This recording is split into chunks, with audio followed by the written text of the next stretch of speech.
and yet so impossible to stick with. What you have are not big problems, but big attachments. People are pretty incredible in the fact that they basically do whatever they want to do. This is true of everything in human life, regardless of the potential consequences. Human nature has revealed itself to be incredibly self serving. People have an almost superhuman way of doing whatever they feel compelled to do, regardless of whom it would hurt, what wars it would spawn, and what future would be put at risk. When you consider this, you begin to realize that if you're keeping something in your life, there has to be a reason you want it there. The only question is why. Some people can't figure out why they can't seem to motivate themselves enough to create a new business to facilitate their goal of becoming significantly wealthier, perhaps not realizing that they have a subconscious belief that to be rich is to be egocentric or disliked. Or perhaps they actually don't want to be super wealthy. Maybe it is a cover up for wanting to feel secure and taken care of. Or this real desire is to be recognized for their art. And as this feels too unlikely to ever happen, they fall back on a secondary dream that doesn't actually motivate them. I think I'll stop here. I'm getting one call. Would anyone like to take over? Yes, yes, Deepa, I'm ready now. Good afternoon to all. Yeah. Some people say that they want to be successful at any cost and yet don't want to log the hours of work it would take to get there. Perhaps it is because they understand at some level that being successful doesn't really make you happy nor liked. In fact, the opposite tends to be true. Success usually exposes you to jealousy and scrutiny. Successful people are not loved in the way that we imagine they would be. They're usually picked apart because envious people need to humanize them in some way. Perhaps instead of being successful, what many really want is just to be loved. And yet their ambition for success directly threatens that. Some people cannot figure out why they keep choosing the wrong relationships.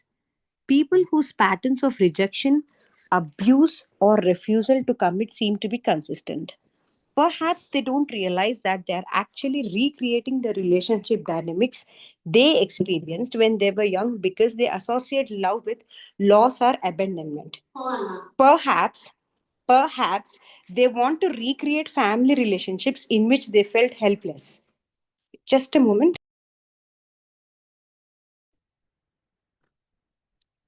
Just a moment. Where I am. Uh, they want to recreate family relationships in which they felt helpless, but to live them again as an adult where they can help the addict, the liar, or the broken person. When it comes to self sabotaging behaviors, you have to understand that sometimes it's easy to get detached to having problems. Being successful can make you less liked. Finding love can make you more vulnerable. Making yourself less attractive can guard you. Playing small allows you to avoid scrutiny. Procrastinating puts you back in a place of comfort. All the ways in which you are self sabotaging are actually ways that you are feeling a need you probably do not even realize you have. Overcoming it is not only a matter of learning to understand yourself better, but realizing that your problems are not problems, they are symptoms. You cannot get rid of the coping mechanisms and think you're solved the problem. What does self sabotage look like? It's impossible to say decisively what self sabotage does or does not look like because Certain habits and behaviors that can be healthy for one person can be unhealthy in another context.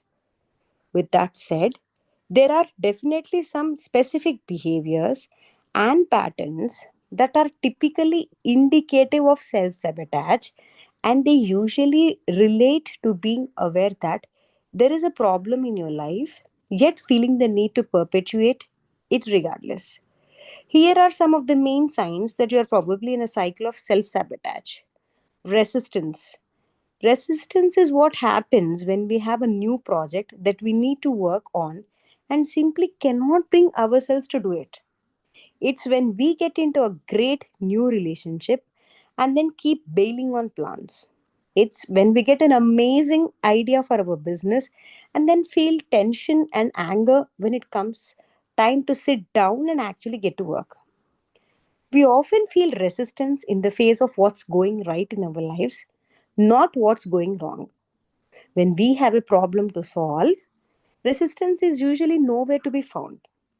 But when we have something to enjoy, create, or build, we are tapping into a part of ourselves that is trying to thrive instead of just survive, and the unfamiliarity can be daunting.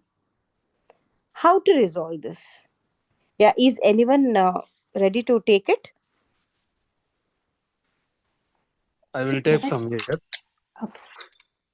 Can I? How Oh, to, okay. Sorry. Go ahead. Go ahead. You can go next, Tasneem, after Krishna.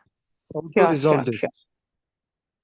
Resistance is your way of slowing down and making sure that it's safe to get attached to something new and important. In other cases, it can also be a warning sign that something isn't quite right and you might need to step back and regroup. Resistance is not the same thing as procrastination or indifference and shouldn't be treated as such. When we are experiencing resistance, there is always a reason and we have to pay attention. If we try to force ourselves, if we try to force ourselves to perform in the face of resistance, it usually intensifies the feeling as we are strengthening the internal conflict and triggering the fear that's holding us back in the first place. Instead, releasing resistance requires us to refocus. We have to get clear on what we want as well as when and why we want it. We have to identify unconscious beliefs that are preventing us from showing up, and then we have to step back into the work when we feel inspired. Wanting is the entryway to showing up after resistance. Hitting your upper limit. As discussed before, there is only a certain amount of happiness that most of us will allow ourselves to feel. Gay Hendricks calls this your upper limit. Your upper limit is essentially the amount of good that you are comfortable having in your life. It is your tolerance and threshold for having positive feelings or experiencing positive events. When you begin to surpass your upper limit, you start to unconsciously sabotage what's happening in order to bring yourself back to what's comfortable and familiar. For some people, this manifests physically, often as aches, pains, headaches, or physical tension. For others, it manifests emotionally as resistance, anger, guilt, or fear. It might seem totally counterintuitive, but we are not really wired to be happy. We are wired to be comfortable, and anything that is outside of that realm of comfort feels threatening or scary until we are familiar with it. How to resolve this? Hitting your upper limit is a really great step. It means that you are approaching and surpassing new levels of your life. And that is first and foremost something to congratulate yourself for.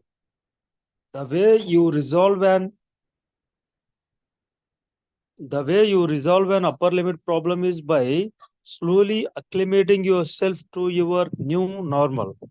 Instead of shocking yourself into big changes, allow yourself to slowly adjust and adapt. By taking it slow, you are allowing yourself to gradually reinstate a new comfort zone around what you want your life to be. Over time, you gradually shift your baseline to a new standard. Uprooting.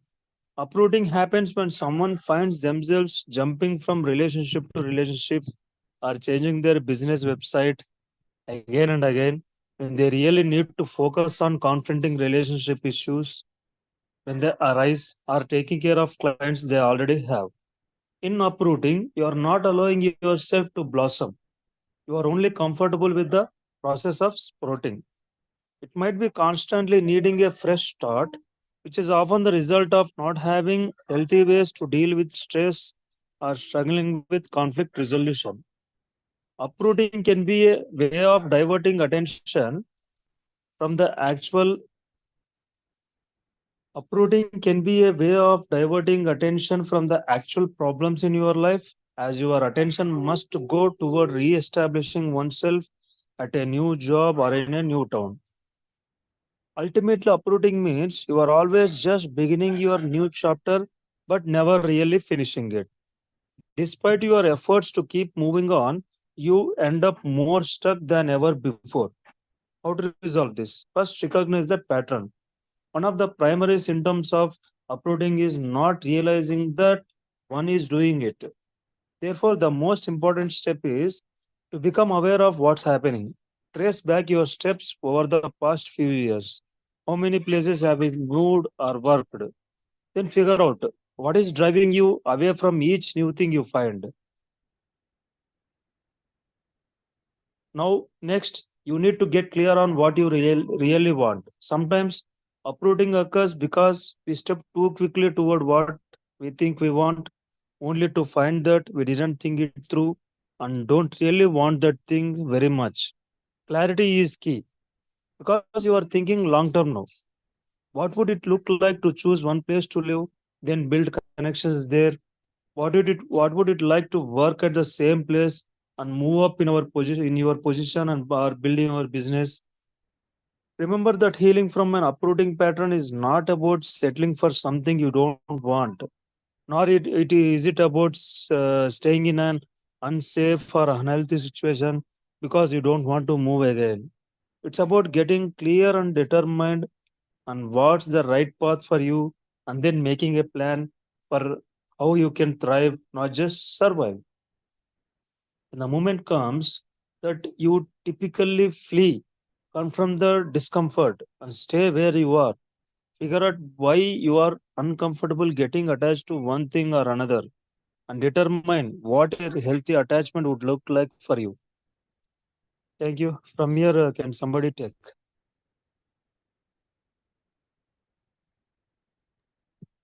May I? Yeah, please go Please. ahead. Thank you so much. Perfectionism. When we expect that our work must be perfect the first time we do it, we end up getting into a cycle of perfectionism.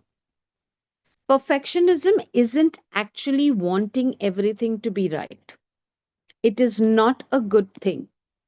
In fact, it is a hindering thing because it sets up unrealistic expectations about what we are capable of or what the outcomes of our lives could be.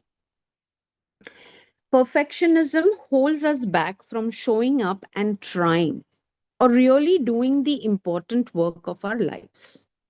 This happens because when we are afraid of failing or feeling vulnerable or not being as good as we want others to think we are, we end up avoiding the work that is required to actually become that good.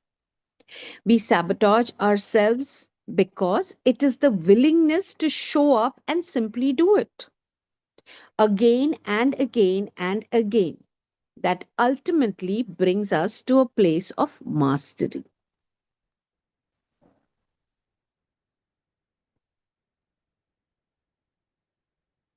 How to resolve this? Don't worry about doing it well, just do it. Don't worry about writing a bestseller, just write. Don't worry about making a Grammy winning hit, just make music. Don't worry about failing. Just keep showing up and trying. At first, all that matters is that you do what you really want to do. From there, you can learn from your mistakes and over time get to the place where you really want to be. The truth is that we actually do not accomplish great feats when we are anxious about whether or not what we do will indeed be something impressive and world changing. We accomplish these sorts of things when we simply show up and allow ourselves to create something meaningful and important to us. Instead of perfection, focus on progress. Instead of having something done perfectly, focus on just getting it done. From there, you can edit, build, grow, and develop it to exactly what your vision is. But if you don't get started, you will never arrive.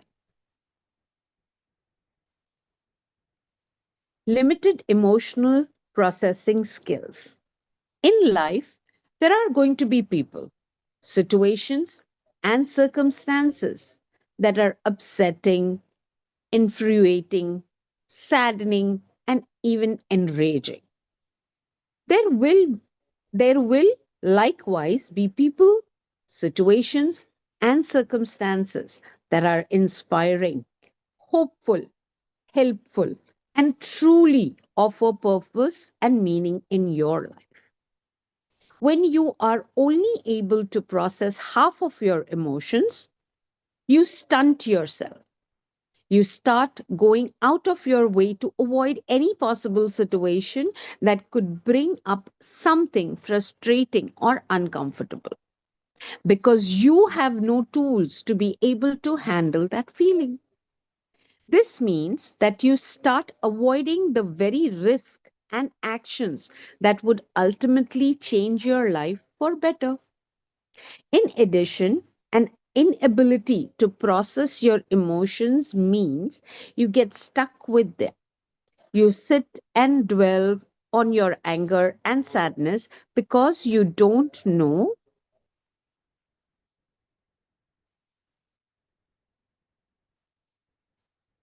how to make them go away. When we can only process half of our emotions, we ultimately only live half of the life we really want to. How to resolve this? Healthy emotions processing looks different for everyone, but generally involves these steps. Get clear on what happened. Validate your feelings. Determine a course correction.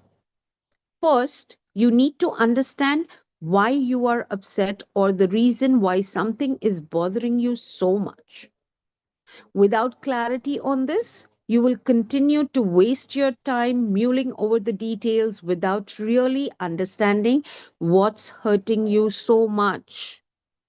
Next, you have to validate how you feel. Recognize that you are not alone.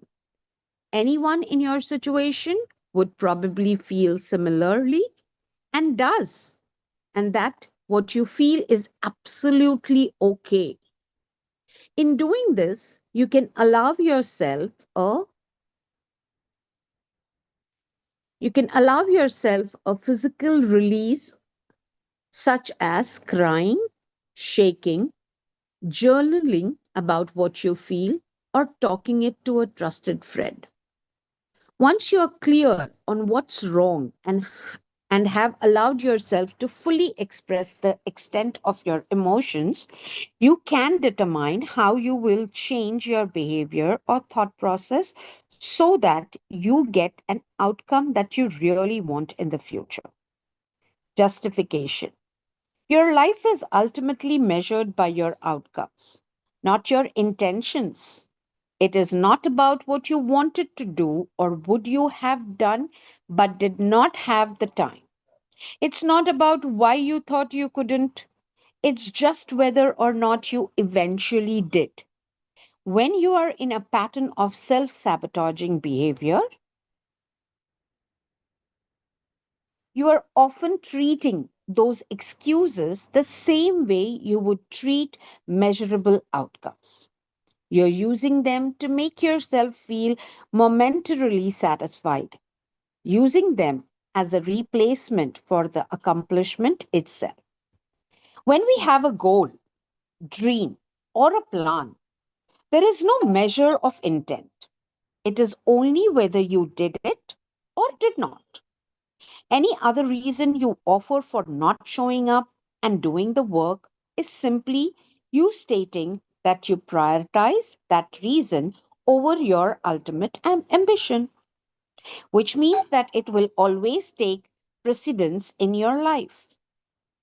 You may also be using excuses to help navigate away from uncomfortable feelings that are ultimately necessary for your growth.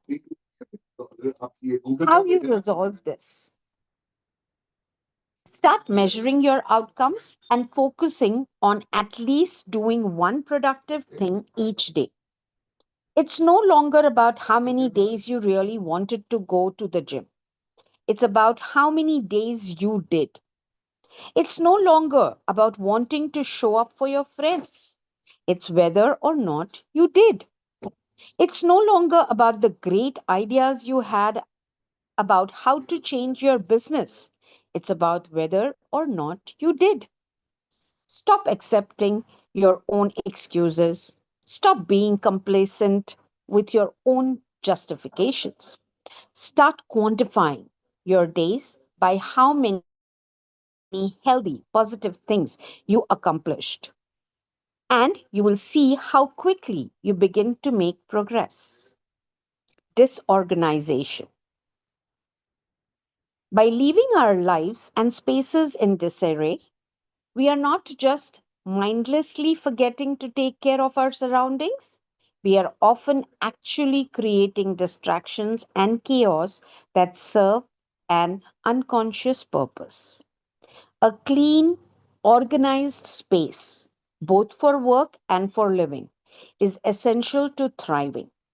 This means a tidy home, clothes that are easy to reach and put together each morning, a clean kitchen, and an organized desk.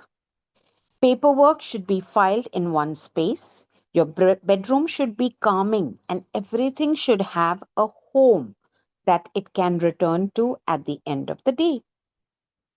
Without cleanliness, we create fewer opportunities for ourselves. Nothing positive nor beautiful flows from chaos.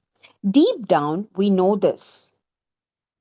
Often, when we are self sabotaging through disorganization, it is because when we are very clean or organized, we get an uneasy feeling. That uneasy feeling is what we are trying to avoid because it is the recognition that now that everything is in order, we must get to work or doing what we need to do or who we want to become. When we leave our spaces messy, we are always a few tasks or priorities away from stepping out and showing up.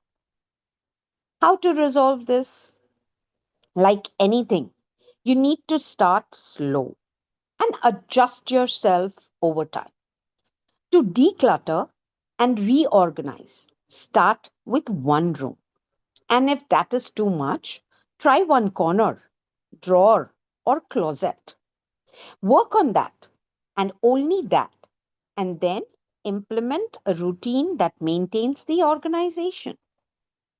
From there, start arranging your space so that it works for you, not against you. Put something soothing on your bedside table, like a diffuser, or create an organized family calendar in the kitchen so appointments and schedules are visible to others. If you have trouble with the mail being disorganized,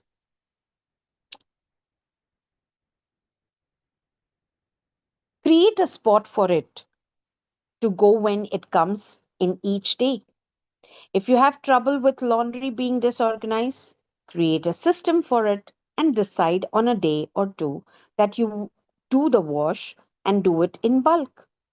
You must slowly let yourself get used to working at a clean desk, and eventually it will become second nature. You will begin to realize that you also feel so much less stressed and much more in control of your life. It is very hard to show up as the person you want to be when you are surrounded by an environment that makes you feel like a person you aren't. I can continue. I'm loving reading it, but if anybody wants to, I'll stop. Shall I Should I read, continue? or anyone Okay. is in waiting? Attachment to what you don't really want. Sometimes your dreams for your life are adopted from other people's preferences. In other cases, you determine what you want and then you outgrow your old ambitions. Sometimes we fight endlessly to try to force ourselves to want something that we do not really want, and it always leaves us empty because it is not a genuine desire. This is different than lacking motivation or experiencing resistance. Our inability to perform is not based in fear or lack of skill. It is based in an inherent knowing that this is not what we want for our lives. And perhaps we are feeling lost or unable to change our path. When you find yourself struggling with something, you have to ask yourself, do I actually want to do this? Do you want the job? Or do you just like how the title sounds? Are you in love with the person?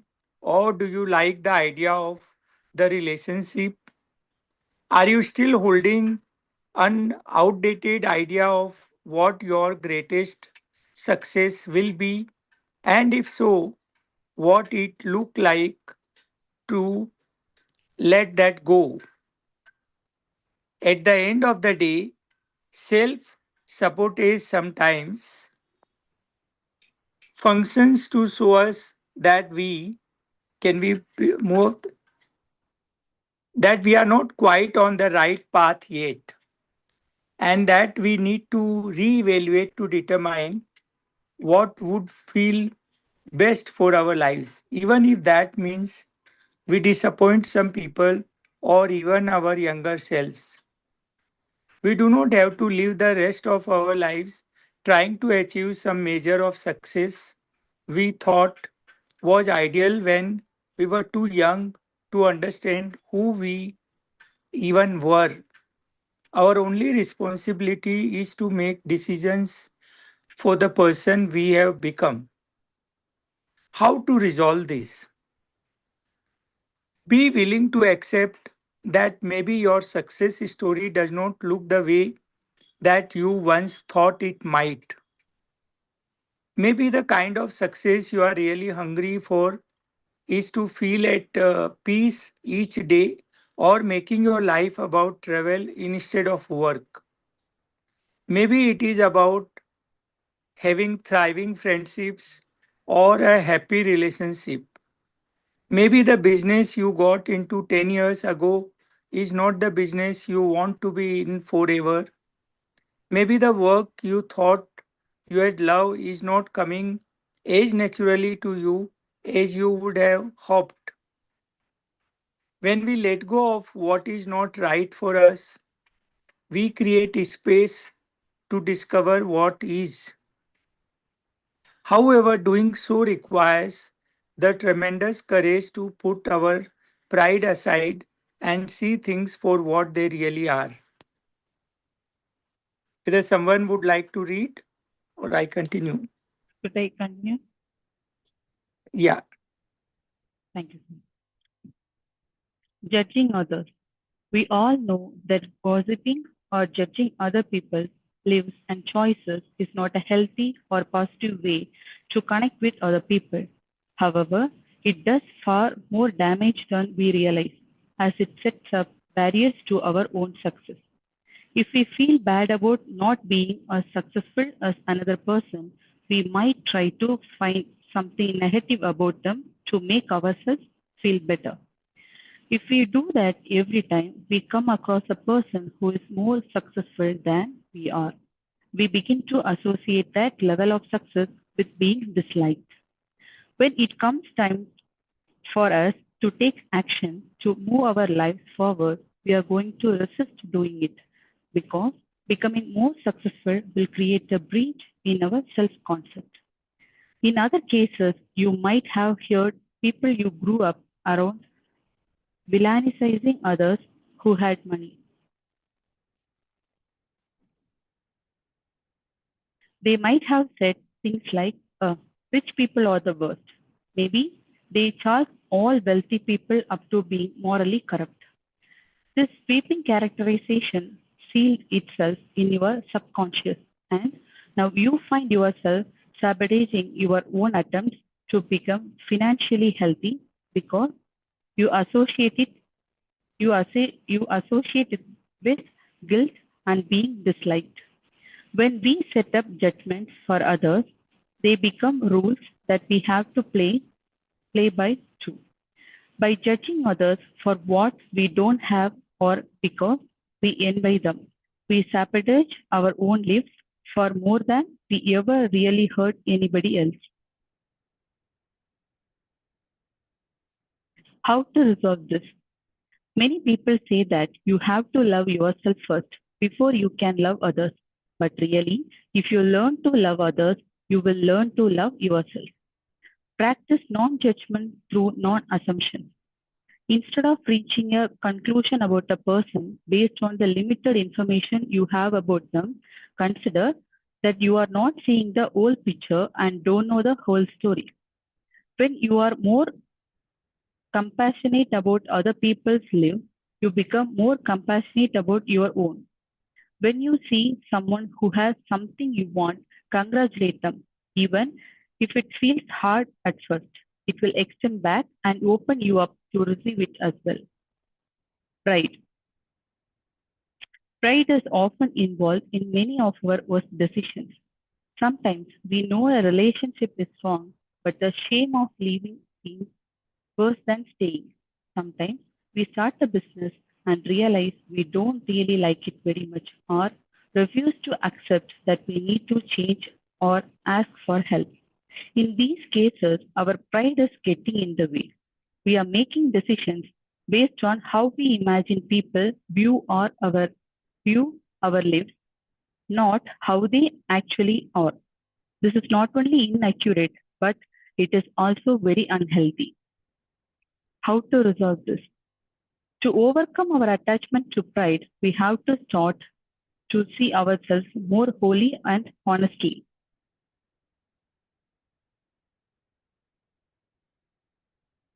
Instead of thinking that we need to prove to everyone around us how perfect and flawless we are, we can imagine ourselves more realistically as people who, despite our weaknesses, are trying our best. In the end, it looks far worse to hold on to what's wrong because you care about what others think than it is to let go because that's what's right for you. People will respect you far more if you can acknowledge that you are an imperfect person, like everyone else, learning, adapting, and trying your best. In reaching this mindset, you also open yourself up to learning by not assuming you know everything or that you need to seem perfect. You can admit when you are wrong, ask for assistance, and learn on others sometimes. Basically, you open yourself back up to growth, and your life is better for it over the long term. Thanks, Ramya. We will stop here today. Okay, Yeah. ma'am. And we'll reflect back on whatever we read so far, Okay. what stood out for us, what really clarified, what was something which, gave you a depth of understanding. and what clarified. If you can give any relatable examples, that will also help. Yeah, please go ahead. Anyone? I would like to start, if I may. Yeah, please. Thank you. This whole chapter that we read till now, and the understandings that I have had from the learnings of maybe other books or listening to other speakers, is if we want to get out of self sabotage, the one thing that I have practiced again and again is to firstly believe that we are an extension of a pure positive energy, which means that we are created by our maker and we are his extension. When you get this understanding of that you are a part of the pure positive energy, you build a different kind of confidence in yourself. That's one. The second is the most easiest way to lead a beautiful life is to live the present, is what I'm understanding from all what we have read. And to make your present or the day, one particular day, a beautiful day, is to start uh, journaling, definitely, but to start, and maybe a day, a night prior, I sit and I schedule my upcoming day. When I schedule my upcoming day, I actually know what time I have available to do what things and how do I prioritize myself. And everything that is not clear with you when you're scheduling, you will understand how better your full day will go. And if your day is good, if your today is good, definitely your tomorrow will be the best. That is my take from this whole thing. And that is what I have been experiencing doing it. And it has been fantastic for me. Thanks, Tasneem, for sharing. Just one question which just popped up in my mind is there anything in particular to this book which seemed to have clarified something, such as you were misunderstanding something and now it has getting clarified? Is there something that you felt in the book that we read or the chapter that we read so far? I was misunderstanding that. Or rather I will say it's a little contradicting with this book when it says that love others before you love yourself. I think it is the other way around, that if you are able to understand yourself easily, you will be able to understand others also. The misunderstanding that I had about um,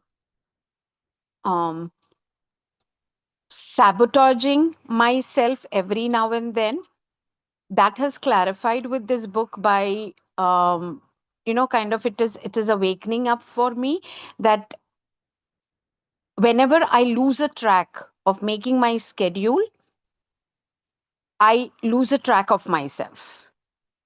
So the way they said journaling, I have stopped journaling. So I think I will get back to journaling once again about my feelings, my emotions that I built up throughout the day, even after scheduling. Great. Thanks, Tasneem, to share that. Yes, journaling really helps. And in the cases where we find that we are in a situation, maybe emotions take over, or the situation is something like we are feeling stuck. So we can ask those questions which are given in this chapter. That what is the thing that we are looking at? What is the reality? Look at more objectively. So if we just try and pen down those questions, maybe we will get that detachment from the situation, and then we can come out and try and come out of the situation. Yeah, thanks, Asim, for pointing out that point as well. Yeah. Anyone else would like to share?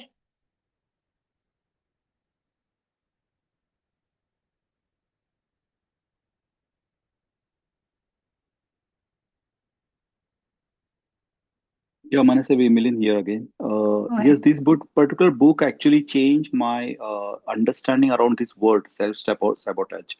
I used to think it is a total negative concept, harming ourselves or blaming ourselves continuously for something. But this author actually put that self-sabotage word as well as how we think unconsciously. There is some unconscious reasoning around it. He no, actually The author actually puts that in a right perspective. And beauty about what our read today is basically, yes, he discuss each the way we perceive the world, like the pride, the comparison with the world, how we set our goals, etc. But whenever you read the line, you said yes, yes, yes. But at the same time, he gives the solution as well. And those solutions, what I found here is very simple. And just I want to share one quick example from my engineering background. It is basically Archimedes principle. I've revisited to one of the museum in France, and what I observed there is they have a very big vehicle around a jeep, and one side of it, and there is a plank and support, and you can actually lift that whole vehicle using just your two fingers. Okay, and when I actually did it, when actually you use it and you do it, and you can actually, yes, you can lift the whole vehicle. It is a simple scientific principle. Okay, but when you use it, the solutions are always very simple. That is the example I always follow, and this book gives you that, this thing, that truth is simple, the solution is simple. Only thing is that we need to implement it. One of the Reliance plant, the Reliance plant I went to in Patalganga, exactly the same, this thing, the huge plant was controlled by one small device. When I see that picture in a book, I thought it must be a big, because the plant is very big, huge plant. The controlling device will be very big. Okay, because the picture in a paper on my book is very small, so my perception of that is it must be big. But when we actually visited the plant, the device is actually you can hold in a palm. And there I got the thing that even if the problem is bigger or something bigger, it doesn't mean the solution is has to be, or tools which we are using are has to be bigger. And this book actually gives me again the same kind of saying that yes, the solutions are there with you, you need to just implement. So thanks for sharing. Thanks everyone. Yeah. Yeah, Milenji, just one other thing. So, then how do you think how important it is to understand ourselves? That's what this book also is talking Yeah, about. yeah. Yesterday, also author mentioned that don't accept the problem, because I used to repeat that line. But he said that just don't love your problems, or don't just accept it, but the introspections, go within you and find out. That is how he actually, each and every solution he actually connected us to our own internal resources. Okay, how to design your environment. That is again from atomic habit book. Design your environment and see the result. So those small steps which he explained, I love those one. So it is nothing, the solution is not at all outer this thing. You need to change something within you. Okay, to get those particular answers. So yeah, so need to understand how he explained the problems, which I said yes, but at the same time then go to the solution which is within yourself. Yeah, yeah, Right. So, yeah. as you have pointed out, the author has actually sliced out self-sabotage into many parts. So what we assume, and we just, what I've sensed is generally we pick up a jargon somewhere, read in some book, we give a meaning or interpretation, and we keep using that without actually deeply understanding what it Yeah. involves, and in our particular situation, how that will change. Is it the resistance that is coming up? Is it the pride that is working here? Is there the disorganization that is an issue? Or just there is mere justification that we keep on giving? So I have seen this, as you have also noted, that the author is slicing that self-sabotage into many parts, and we have to see that we have to actually face ourselves in the mirror to understand each part and what is driving that particular situation. And as you have rightly said, we get attached to the problems, we get used to them, and then they don't remain a problem. We just grow around it, and we just Yeah, assume we that they get are used part to. of Yeah, us. we Yeah, get thanks, used Milind, to it. for your Yeah, yeah, examples as well. yeah. The other thing which this author mentioned today is setting the upper limit. You feel the good, but you always hold yourself how much good or how much best or awesome thing that you want in your life.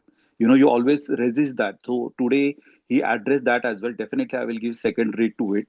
I'll just share a quick example of that one. How we hold ourselves for really being happy or to touch the higher this thing. Like last to last month, my son, he's working in a very good big company, and they arrange a poker night. The poker is a game.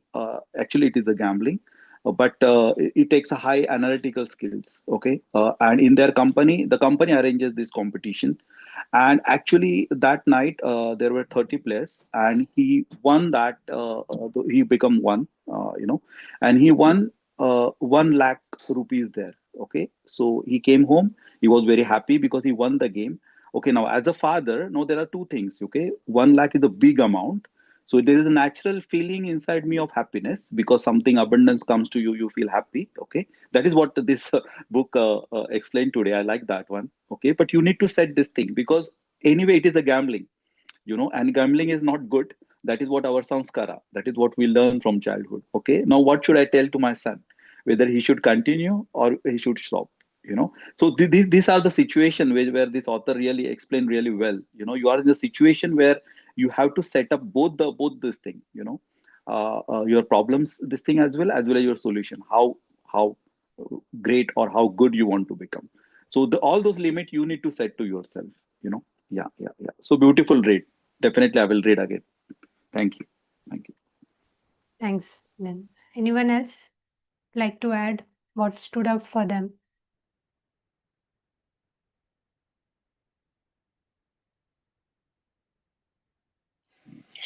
Yes, the importance of decluttering was also shown, that sometimes sabotage is just because of our environment is not clean, it is cluttered.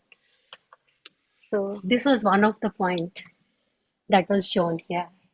Yeah, and it was, I think, written also beautifully. It is like you are denying yourself, Yes, the yes. space and the cleanliness to do the things that you want to do. Right? Yeah. Yeah. Anything else, Suman? No, yeah. Okay. Yeah. So, all right, it's almost 3 now. Yeah. So, when the chapter started with the topic that there is actually no self-sabotage, I didn't understand. And once we start digging deeper and going deeper into the chapter, she draws different layers to it, and we keep on labeling it as self-sabotage. We keep on saying that, this is due to I am not having willpower, or I'm not capable enough, or I'm not smart enough, I'm not intelligent enough. But there are different reasons to what we assume or bucket into self-sabotage. So that was good to understand, and not only the problem, how to resolve. As Milinji also shared that it's a very simple way, but then the thing is, sometimes a very simple answers is what we, plainly don't accept. So we have to understand that we really have to implement this and taste the benefit of it, for actually to understand this better and continue to implement in our lives. So just reading may not serve us. We'll have to do and use whatever she has said in our lives. Second thing that stood out is the concept of why. So she stated that life is self-serving. We are always fulfilling some of our why. We might not be aware of that why, or we might be aware. And she also said that there is a self-sabotage happens when there is a conscious why and there is a contradicting unconscious why, or vice versa, basically. So that is where we have to keep on understanding for ourselves, reflect back why we are taking up something, why we are doing something, why we are focusing on something, why we are giving energy to something. So the why has to be very clear. That is the key thing. right? I think Rajesh can also add when about the book that we recently read, that start with why, understand everything basis the why that we have behind doing things. And then she also said that we are getting attached to the problems. We are actually trying to treat the symptoms, but the problems are deeper. So we'll have to see for each person, as the problems are personal, and there are different contexts in which the things are occurring. So consider that context as well when we try and look at the solutions. Um, resistance, she brought out, are we trying to survive or are we trying to thrive? So that contradiction was brought out, and really, somewhere we still are working on a survival mechanism, which we need to, let go, and we need to really consciously think about thriving. The aspect of happiness that she handled under upper limit, it was really, quite refreshing, and that is one of the reasons I think people say that celebrate even your small wins, so that you keep on boosting and you raise your upper limit and you comfortably go, and reach greater heights. Perfections, I think perfection was a perfect thing that was, taken up, because lot of us struggle with perfection. I've seen that, many great people, I would say, just waiting for the perfect time, for the perfect moment, and for the, perfect things to happen. They keep on waiting. So a lot of procrastination happens, and due to this, we also can miss a lot of opportunities that might come, or we can create given the time that we have. The limited skills of handling emotions was totally a new topic for me. Never thought from that perspective. But yes, we tend to, want to look into different, see how best we are managing our feelings as well. The point on justification really, hit home, because I could relate this when I was reading the book, The 12-Week Year, where we had to mark our goals and then we had to track it. Then we understand what kind of excuses and justifications come up while we are doing that. As Suman highlighted, the point of disorganization was also a bit, very striking. Then the most important thing was about judging, and the way she has plainly said that the rules that you set for others, you tend to mark it for yourselves as well. And finally, the pride, gave us the lesson that how can we be more compassionate and we can understand ourselves and others in a more compassionate manner. That we are all learning, we are all trying to do our best in whatever spaces are that we are trying, and we are trying to adapt ourselves as well as the best. So really like today's read. Thanks everyone for your time and your reading. Yeah, Pinaki, I see your hand raised. Do you want to share anything? Oh, yes, I really want to share something. And see, I have a very simple way to look at this whole context. Like how do you know that you are self-sabotaging yourself? हमें पता कैसे चलेगा? How do you know? What we read in this book, there are multiple points that if these things happens, chances are pretty high that I am self-sabotaging myself. The question is, how do I know? So I am sharing a very simple tool with you. It's very simple. This simple tool is called EMI. Interesting.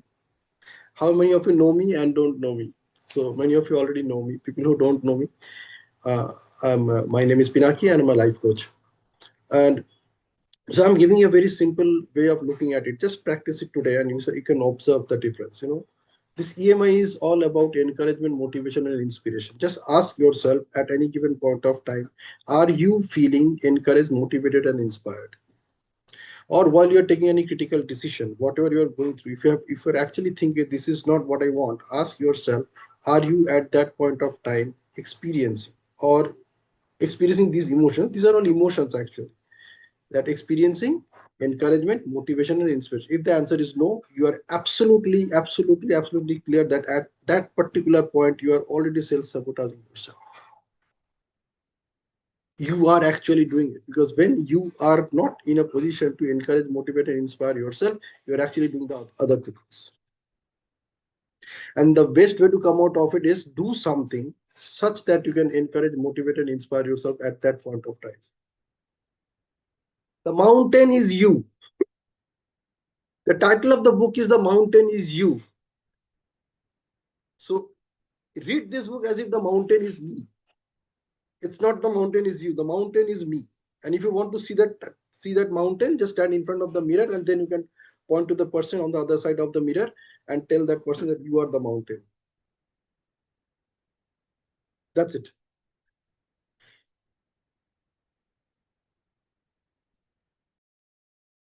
Thanks, Pinakit, for putting it in so many, in a structured manner for us. Yeah. Anything else anybody would like to share?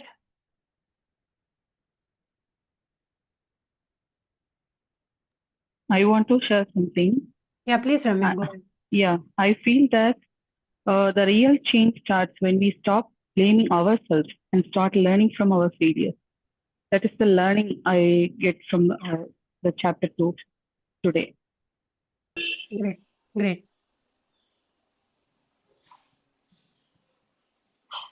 My takeaways today is regarding perfectionism, one of these self-sabotaging. So, whatever you want, just do it. Don't wait for the right time, right thing. Okay, without worrying of doing it in the right way, doing it well. So just do it, learn from the mistakes, and over time get the clarity. So in the end, so achieve what you want. So instead of perfection and doing things, focus on the progress every time you do. So this is my takeaway today. Yeah, thank you. Thanks, Krishna. Yeah. Anyone else would like to add? Yes. This is Simi this side. Hello. Yeah. Hi, Tasneem. This is Simi this side from Bangalore. I just joined 1 second before. So I see that it is live stream, right? So do I get the recording of it? Is Yes. it live streamed? Yeah, it's live streamed. I will share the YouTube link. You can go through later if you want. Yeah. So today is day 2 of the session. Yes. Okay. And can I share this in any other group as well? Like the groups that I am in, and ask them to join this group and something like that? Yeah, you can do that. How and which number do I share in case? We can send you the link for sharing. Okay. Or you can ask them to join, by sharing the link. Yeah, you can do that. Yeah, thank you. Thanks for that, Tasneem. Is there anyone else who would like to share?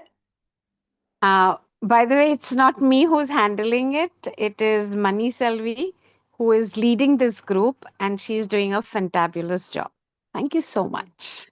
Okay, thank you. Thanks, Tasneem, for clarifying. Actually, Mansi is heading the group. I'm just heading this book reading for,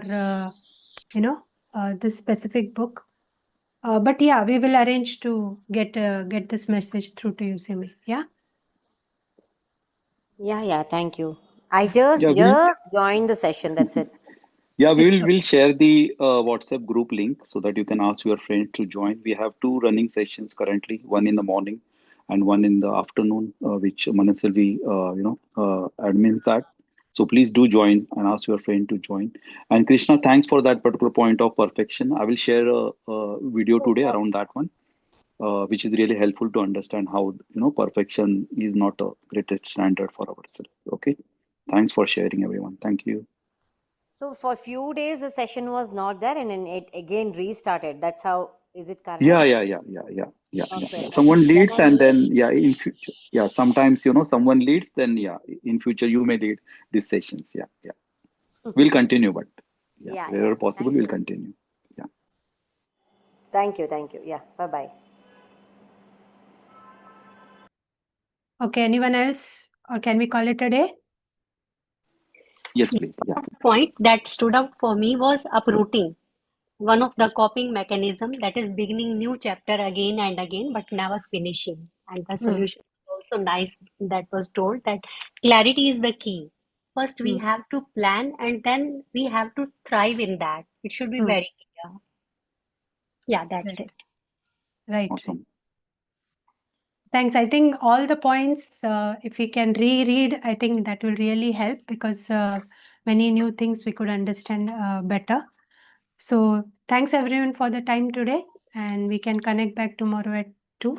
Sorry, I got late, a bit late, 2 minutes late today. I'll ensure that tomorrow I'm there by 2. Yeah. So see you all tomorrow. Thanks. Thank you. Thank you, everyone. Thank Have a you, nice everyone. day. Thank Bye. you. I think Alpana has raised her hand. Yes, Alpana, you want to say something? Yeah, hello everyone. This is Alpana Hello. Paul from Kolkata. I joined for the first time today at 2:48, so quite late it was already.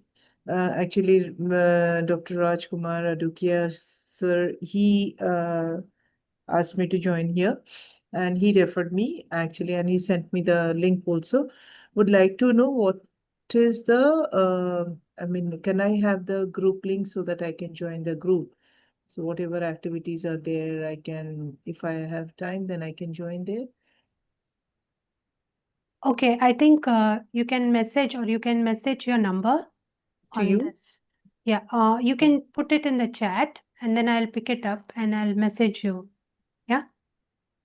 Okay, thank you. And then we will send you the link, and you can join in that.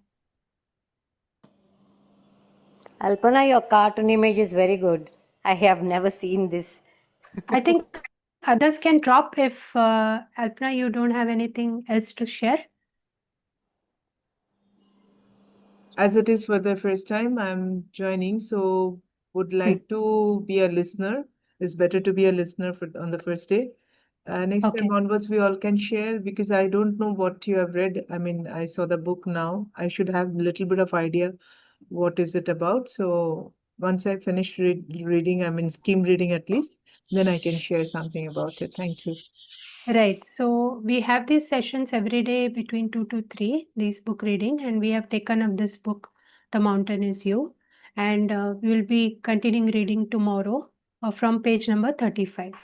So if you could scan the book and get feel, then you can continue and maybe enjoy it tomorrow. Rajkumar sir has already sent me the PDF. I would like to have a look at it. Yeah, so you can Okay. just go through till page 35 Yes, and yes, scan yes. through, Thank so you. that It was it's nice easier. meeting all of you. Yeah, Thank same. you. Thank you. Thank you. Thank you. You do drop your Manselvi, please message. share the YT link as well. Okay. Yeah. Huh. Please share the YT link. Yeah. Yeah. So, Alpana, your number, you want to share in the group chat? I have sent it already. Is it? Okay, just a minute. Okay. Just wanted to ensure it is there with me before you drop off. Okay, I'll send you the details, Alpana. Somebody was asking about my emoji. This was created from here only. It's very easy. You can see if you select the video thing, you click on that arrow. There you will see the choose avatar option. You can go there and choose it and create your own avatar. Thank you. Thank you. Thank you. Thank you. Good idea. Thank you. Sure. Have a nice day, everyone. Cheers. Thank you. Bye-bye. Bye bye. Thank you, everyone.